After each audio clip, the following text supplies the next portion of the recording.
Yale Brothers, episode 70.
All right, welcome to another fun-filled episode of the Yale Brothers podcast. This is episode 70. My name is Chris Yale.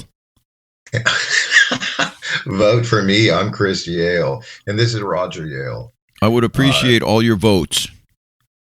Oh, God. My brother ran for was it student body president? Treasurer.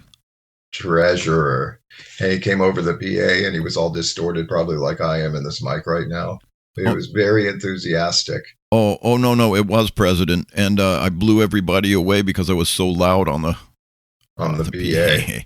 I'm the only one that knew how to work a mic, man. I didn't win. Everyone jolly you a bit. Oh, yeah, they didn't like my voice because it was very Urkel. I'm Chris Yale. Vote for me. I felt bad for you. Yeah, I felt bad for me too. You tried. And I remember you sung once at a mass, and you made the Miami News with a picture. Yes, I sang like a little angel. It was. I knew you were nervous. I was very nervous, but everyone loved the way I sang. So yeah, I fooled them. May all the nations be glad and exalt. Well, it doesn't matter. I did it for the Lord. Be glad and exalt because you rule, dude. You rule. People in equity, the nations of the earth, right. You guide. Lord, send out your spirit and renew the face of the earth. Amen.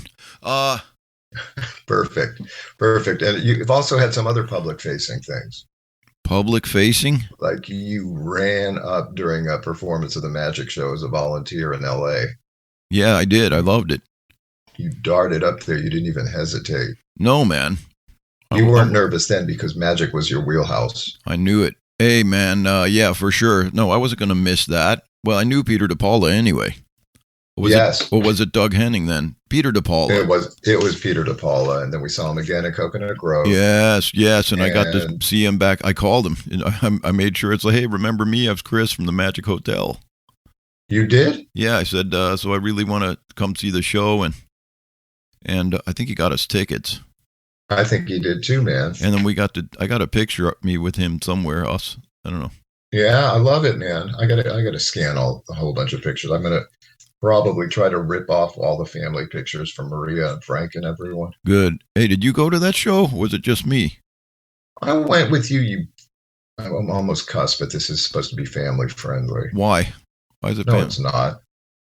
Why does everything have to be family friendly, man? I don't even know what family friendly is. Yeah, it means no cussing. Oh, fuck. Listen, speaking of the Grove, thank you for reading my blog post. I just did. It brought back memories, man. Nice times down there. Man, I'm trying just to remember stuff. There's so much to remember. And so I have this little daily writing practice, and I figure sometimes I want to try to remember shit. Yeah, good idea. You know? So I published that on a Coconut Grove community page. I'm not sure. I don't want to get the name wrong, but I'll put the link on there. And people were it's all about growing up in the Grove in the 60s, 70s, and up to like 1980 something. Yeah. And so many people chimed in and read and commented. It was kind of encouraging. And people knew our little street. People lived, I lived there. I lived on the other corner of Tiger Tail and Kirk Street and all that. And that little cutoff at the end of Tiger Tail Court, that weird kind of diagonal tunnel-y looking with street. The trees. You grew up in old Coconut Grove. What a perfect community, man. You got a lot of good responses. I love the picture of the old pharmacy. Growing up Grove. I love it, man. That old pharmacy was a kind of the centerpiece. But we also, people knew people on the street. Yeah. Like the guy we called, you don't remember, but Paul, our brother Paul, God rest him, called this guy Mr. O once. I thought he was a cool old guy. Turns out some other guy said he was a P-51 pilot in World War II, and he was a hydroplane racer. Oh. Under the moniker John the Baptist. And I think he used, people used to test boats on the street. No. Like putting an outboard in a big tub, like a garbage can full of water, and testing an outboard, stuff like that. No. I don't know how it works. But his sounded cool. And he was Mr. O. Okay, well, that's cool. Yeah. And people knew our neighbors on either side. And that's freaking so long ago, man. Small town. It's unbelievable. Small little community. Coconut Grove, small, man, especially back then. It was an old enclave. Yes, it's the oldest permanent settlement in the greater Miami area. It's the coolest area in all of Miami, man, in my opinion. Oh, I think so, too. Yeah. Absolutely. At least it used to be. I don't know what it is now. Gentrified like everything else. Yeah, starting in the 80s, it started like Mayfair and the Grove and all that bull. Oh, the 80s in the Grove were a lot of fun, man, for many reasons. Yes, it was a fast time. Yeah, but it's interesting. Vizcaya. How about the Museum of Science? I want to talk about that, the Museum of Science there and Vizcaya and all that. I just touched on the old 5 and 10 there, down off Main, I think it was called Main Highway, the pharmacy, the Royal Castle, Pinocchio's Pizza right next to in a complex with a convenience store called the Cold Spot. Remember that? Yep. We used to get stickers and comics and any kind of candy we wanted. Sure, man. How about that shark display that was for the Miami Seaquarium with that rotating shark, like a plaster shark on the way down to Key Biscayne? Yeah, I remember it. Frank told me it got replaced by a more family-friendly dolphin. The shark was more fun. He looked dangerous. He did look dangerous just rotating around in that little enclosure. Oh, yeah. Rickenbacker Causeway. Entrance. Rickenbacker. Yes. They should have like a guitar store on the way. Huh? Yeah, okay. All right, man. All right. Well, but growing up there was cool. Yeah, okay, man. Nice talking to you. Yes, you. Man, would you buy me a Rickenbacker? That would be cool. No. Why not? Baron von Richthofen was his name. Remember when we used to go out into the swamp around Vizcaya and shoot BB guns? Yes, I remember we got in trouble. We were crossing over to Bay Heights, and I heard a screech on the other side of on what is that, Bay Shore? Here comes some detectives. Peed in my pants, man. Yeah, we had to go over the wall. It was kind of a big kind of stone or whatever kind of. Yeah, but once we got over the wall, then I heard the screech and oh. Yeah, and then we messed up the guy's pants. He was cussing about. He was detectives. Well, he shouldn't have worn those stupid ass polyester pants. It's not our fault. Well, they happened to see us with BB guns propped up against the wall. We were going to grab them. Yeah. And then they came around, and our friend Billy LeBay, darted into the house. Yeah. Acting all hinky and shit. And then the cops came and told my mom. And they took the guns away, and then later on they brought them back. Yeah. Exactly. Oh yeah. Well, they just wanted to make sure they weren't really rifles. Yeah. We didn't really do anything. Unbelievable. Shoot, I went up into the Hollywood Hills with those 2 BB guns with Jim. And into this spot we used to do just below the Lake Hollywood. There was a place where we used to do motocross riding around. We were in that little wooded area, and then I saw a cop pull up. He just came out and wandered up. He goes, I sure hope those are BB guns. Yes. I said, yep, they are. He goes, okay, all right. I loved our old BB guns. Yeah. Go back to the Grove for a second. There's a place in the pharmacy building later on that became Eskil's Clog shop. Yeah. You went out with a little girl. That was your girlfriend. Debbie Hansen. Debbie Hansen. It was her mom's shop. Yeah. Yeah. That whole family, all those girls had just straight, really blonde hair. Oh yes, I remember. Yeah, I remember. But that Clog shop, I remember that. Yeah, and then down there was I think Cozzolli's Pizza down there, and the same right next to it. Well, right next to that building, I got my first fake ID. What do you mean? You just went in and bought a fake ID? You got one too. We just went in there. Yeah, we just went in. It looked totally fake. but it worked. It worked in London. That's funny, dude. Oh, I wish I could find London, that. They didn't give a shit. As long as they saw an ID. They didn't care. Nope. They didn't care. So the Grove was just, to me, as magical as LA. Somehow. The Grove was great. Miami was awesome in the 80s, too. For various other reasons of fun, man. Absolutely, man. I'm glad to have been a part of it. I'm actually glad we grew up the way we did, going from place to place. It was a little awkward. Remember that little bus stop thing? Where? Like around Dinner Key. It was like a little tiny little structure. You could Was it made out of coral? Like concrete or something. Kind of. Like just angular looking weird thing on the corner, and just a little structure. Oh God, maybe not. Maybe not, dude. What was Sailboat Bay? Some lady talked about that. I have no idea. I remember that name, and I remember we went there with Dad. That's got to be near Dinner Key. I don't know.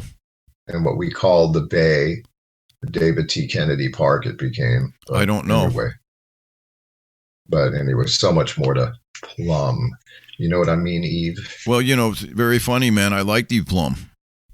You liked her. She was your favorite. Yeah. So listen, man, we can only plumb so much on this podcast about. You're gonna have to keep blogging about it. Okay, I will. Well, let's switch gears then. To what? Why am I getting latency issues at Lulu's from the PA? You got to work that out. I don't know. I'm not the sound man. That. I'm not the sound man. Try another channel. Yeah, that's exactly what I thought. Switch another channel, because I'm jamming away, and all of a sudden there's just a brief delay between the time I hit the key, the time it comes out. Are you sure about that? I'm positive. I thought I fixed it with my velocity curve, but that has nothing to do with it. It doesn't sound. I can't hear it. Well, you're not listening to me. Okay. So it may be something with the processing. I don't know how to work that, and I'm not the sound man.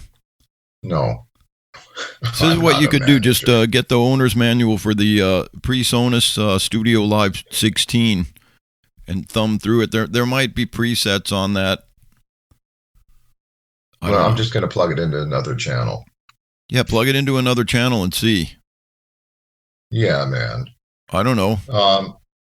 What are you doing? You're all alone at the house. Yeah, so I'm taking care of the animals while Betsy's up seeing Katie and the family. That's the way to be, man. Is everything manageable over there? Everything gone to hell in a handbasket? Nothing goes to hell in a handbasket when I'm in charge. Or you in charge? Everything's completely organized, man. Oh my God. Feed the animals. Well, that's good. Walk the dogs. You make sure I'm going to clean up this house. It's not bad. I clean as I go. No, that's nice. It's nice. And I am going. I'm going. So I'm going to clean up I'm going to clean up the scene of the crime. Yeah. Well, God knows what you've been up to over there. Nothing bad, man. Probably not. Who said bad? No one said bad. Well, God, when that implies God knows what you've been up to. Oh my gosh, dude. I'm just doing a lot of reading, playing electric guitar, a little louder than I usually do. Oh, I wish I knew how to play. It would be better, but Does anyone knock on the walls? No, I'm just playing through this little Roland Micro Cube. It gets a little loud though. It's a nice little practice amp. Yeah, and I put a little amp modeler in front of it. Well, because the modeling switch is broken. I can't. It used to have 6 different amp sounds. Now it just has. It's stuck on the Fender Blackface, which is fine. But to get distortion and all that, I have to get them put an effect in. I don't like it. Well, why don't you just haul out that California Blonde amp? I have it right here. Crank it. I do. I have it right here. It's got it's a 112. It sounds great, man. You'll get some sort of letter from the HOA. No, it's much richer. But the little practice amp's easy. Well, yeah. The Blondie's easy too. Just turn it on. Same thing. And turn it up to 11. I shouldn't think so, man. No. What kind of reading? The last time you said you were doing reading, you were reading a John Hyatt book. Yeah. It's over. What are you doing? You're lying. You're not reading anything. I didn't say anything, did I? I didn't say anything. I said nothing. You said you were reading. Oh, my Bible, really. That's it. Oh, that's good. Did you learn anything new? Actually, it's always fresh and new to me, man. When I pray before I read and, try to meditate on things. That's that's nice, dude. Is it? we got a regular C.S. Lewis over there chomping on a cigar. I am reading The Weight of Glory, a book of essays of C.S. Lewis. See, I had no beef with C.S. Lewis. Why would you? No, I wouldn't. I mean, who really would? Yeah. Well, people, you can't. Scholastically, you can disagree. Yes. I never read any of his fantasy books. Oh, no, I'm not into any of that stuff, man. What is it called? The Lion, the Witch, and the Wardrobe. Narnia. Narnia, yeah. But the only book, C.S. Lewis book, I've read some biography of C.S. Lewis that I borrowed from you. And then, of course, Mere Christianity. Oh, yeah, I never got that book back, by the way. Oh, yes, you did. I sure didn't. Nope. Well, I didn't. I must have lent it. Must have loaned it to some heathen. Hey, man, I'm on this website. I mean, Facebook page, all kinds of cool pictures. Rickenbacker Causeway. Yes. With a guy standing on what looks like a GTO, but it's a 67 Pontiac Tempest. My. It looks like Maria's old car, but it's not. Where are you, on the Facebook page? Yeah. Anyway, that's some cool stuff. But anyway, yeah, I'm reading. I mean, I read all kinds of things, man. Oh, I know what I'm reading. I'm reading that James Altucher, Choose Yourself. Oh, yeah. It's pretty good. It's pretty good. The sentences are structured strangely in many. Yeah, I think I'm not reading it for that. I'm not reading it to grade him. And he's got some good ideas, man. I love it. I used to love his podcast. I put it on for fun last night. He's talking about crypto and the state of finance now and all that. Pretty interesting. He was interviewed by somebody, so yeah. Yeah. He's a strange cat. Yeah, interesting though. Yeah. Interesting guy. Interesting man. Yeah. Yeah, I'm still slogging through Main Street by Sinclair Lewis. Oh, at least you're done with how to read that. At least you put. Are you done with how to read a book? God. The Mortimer Adler 400 plus page. Yes, please, dude, please. Who has time for that? Well, I wanted to read it because, you know, he's the guy behind the Syntopicon and all that. So what? His co-author, Van Doren, in this co-editor, was in. I come to find out he was part of that scandal, that big game show scandal back in the day, where he was fed answers. Oh, you remember that thing? I'm going to look it up. No. Kind of. I don't know what game show it was, but it was something like that. It was a big scandal about it. You hear Jangy crying? Yeah. Jangy doesn't like this. Hold on. Doesn't like the sound of your voice. Hold on. Let me try to get him somewhere. Yeah, so that's cool. Did your dog go to the bathroom? He's outside. I don't know what he wants. Oh, God. Probably wants Betsy. He's sitting out in the sun. No, he doesn't. I don't know, man. I don't know. Hey, man, I'm trying to bone up on my left-hand boogie woogie skills. So you're boning up, are you? Boning up with my left hand. I got a lot of work to do with my left hand. Oh, wow. Okay. But, I mean, I'm not getting any younger. I might as well get really good at it. You might as well bone up, man. As good as I can bone up. Well, that's usually what bass players are for, but, you know. I'm not as good as I once was. We're not in a full band, so we need some bass. Oh, hell, bass players will get mad at my ass. I'm down at the very bottom usually when I play. What do you mean? There's a meme that has like that octave plus blocked out. Yeah. And it says for bass players only. Yeah, seriously. A lot of times keyboards, keyboardists step on everyone else's toes unless they're tasteful. Well, in a duo, you have to bone up and hold up the bottom. Yeah, you do, man. So, just do that. Don't worry about the right hand. Don't play. Do that. That's cool, man. Just do the left hand? Yeah, just do the left hand. Do the left hand with your right hand. Like down at the bottom of the keyboard. And then, you leave your right hand free to wave at people. I do. That. Oh, no, leave your left hand free to wave at people. Your right hand's down at the bottom. No, I better get used to it. No.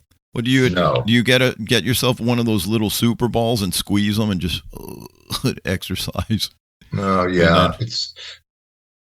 I wouldn't say it's too late for me, but I could certainly get better. Well, man, I'm thinking as far as writing and all that, I think I spend too much time worrying about my guitar playing. Well, I'm not very good and all that. But use what you have. No, I feel like I'm spending too much time about guitar-oriented stuff when I should just be on Logic, making stuff up, piddling away on keys or anything, man. Yes. Just like tinkling out little melodies and things and just fleshing them out. That's you don't have to be at the mercy of any instrument to write a song. No, of course, certainly not. You just, that's what voice memo's for. You just hum a little melody and it's You're old. You're a Tin Pan Alley twin. You don't know, but people, kids, very funny. Kids don't even, you don't need to be stuck. You don't need to, I'm the greatest guitar player. I want to work on work on your chops, but that's not going to help you write a song. It's not going to help you write a song, man. No, of course not. So, and the fact that could it be I'm the greatest guitar player. Who? You? No. Yeah, I'm the greatest guitar player. I'm the greatest, but it doesn't stop me from wanting to get better at my left hand. Exactly. I want to get better too. I don't play a lot of electric, and but when I start, that's what recording. I do it for recording. Oh, I get it, man. I used to play the Selectric. The IBM Selectric? Yeah. Do you wish you still had it, or it would be useless? I don't give a shit about it. No. Hell no. Now Jangy's whining from outside wanting to come in. Of course, that's how it goes. That's how it goes. He's very neurotic. Yeah, I understand. Oh, but that's okay. I just wanted to touch base with you. Well, cool, man. So this little remote thing, and I got to work it too anyway. Oh, so yeah, that thing that we heard at the top here, that was just me fiddling around. No, so good. you know. Anyway, more of that. Fiddle about. Okay, Uncle Ernie, that was good. I'm glad you found it. You're funny, man. I'm your wicked Uncle Ernie. I'm glad you can't see or hear me. Yeah, okay. I know exactly what it is, but I'm not going to keep on with it. No, you don't have to. So I've overdosed on Ben and Jerry's Americone Dream this weekend. Eating too much bad stuff. Well, dude, it's better than. I thought you were going to say you overdosed on Benadryl. No. Oh, no, yeah. How fun is that? Thanks, Mark. Oh my God. Yeah, anyway. But so I've been eating, now I have let's see, I ate that chicken quesadilla, which is great. Yeah, we got the same thing at Lulu's. Yeah, I have Oreo Mint Thins. I have Hershey's Kisses, Americone Dream. Let's see, I'm down to that cheeseburger you bought me, and Martha bought me a mac and cheese bowl from KFC. Well, how good stuff. Long are you going to sit on the damn cheeseburger? No, it's McDonald's. It could be, you can keep it for years. Yeah, outside of the fridge. Yeah, I'm going to throw a piece of bacon on it in a minute. Oh, hey, check this out. I went to, for the second time, I went to a new gym with Wes called the Pump House. Friends in Pittsburgh would call it the Pump House. Yeah. I had fun. I have vague muscle aches today. Vague? Wes is also my trainer. One time I went there and I felt muscle aches and stuff I didn't even, so unfamiliar areas. Well, this is how I get muscle aches. Go up and visit Miles and throw him around for a weekend, man. Let him. Yeah. Oh. two and a half year old tank, man. And, throwing him around and then, trying to support your body while you're doing it, impossible. No, man. Just keeping him safe, you know what I mean? Like hanging him upside down, picking him up. Yeah. Upside down. Oh, yeah, I love him. No, me too. He's cute. Yeah. Yeah. So, what was I going to say? Elijah turned 12. That's unbelievable, too. Unbelievable. Yeah. What are you going to say, man? I forgot. Okay, that's good. I'm your wicked Uncle Ernie. I'm glad you can't see or hear me. You won't shite as I fiddle the bite. Man. You did it. You did it. I wasn't going to do it. That's ridiculous, man. That's fun. That's awesome. From the mind of Pete Townsend. Oh, man. Something probably happened to him. Yeah, probably. God knows what's happened to him. Oh, yeah. God knows. Oh, my God. Yeah. Well, I'm out of here, bro. Okay, well, happy episode 70. Thanks, everyone, for having a listen. We're still at it. We've been a little sporadic, but hey, you get what you get, So there it is. You get what you get. Get what you get, man. All right, man. Good luck. All right, so we are the Yale Brothers, yalebrothers@gmail.com. And you can still find us on Facebook. Rock and roll.